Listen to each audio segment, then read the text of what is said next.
ஓம் Sairam. கபர்டே diary. விவேக மகா வாக்கியம் பூர்த்தி. காலையில் மாதவா தேஷ்பாண்டே என்னை எழுப்பினார்.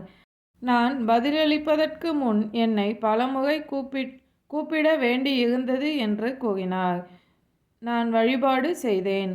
காக்கட் ஆரத்தியில் பங்கேற்றேன். சாயிபாபா மசூதிக்கு அமைதியாக நடந்து சென்றார்.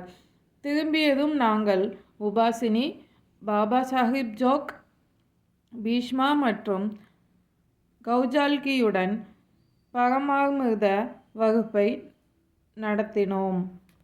விவேக மகா வாக்கியத்தை குறித்த அத்தியாயத்தை அன்று பூர்த்தி செய்தோம். பிறகு சாய்பாபாவை இரு சந்தர்ப்பத்திலும் மசூதியிலிருந்து அவர் வெளியே கிளம்பி செல்லும் போதும் பின்னர் அவர் திரும்பி வரும்போதும் தரிசனம் செய்தோம். மதிய ஆரத்தி வழக்கம் போல் நடைபெற்றது. எனக்கு மிகவும் அடிக்கடி புகைக்கும்படி சாயிபாபா மட்குழாய் அளித்தார். மதிய உணவுக்கு பின் நான் சிறிது நேரம் படித்திருந்தேன். அதன் பின் ராமாயணம் படித்தோம். தீக்ஷித் அதனை வாசித்தார். அதன் பின்னர் சாயிபாபாவை தரிசிக்க நாங்கள் சென்றோம்.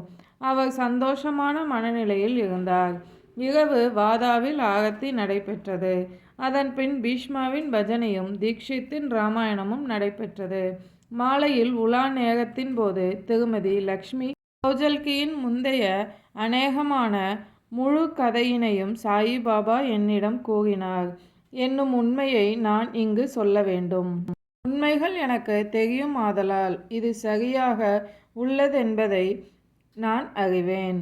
ஓம் சாய்ராம். சாயின் வார்த்தைகள் மீது நம்பிக்கை வைப்போம்.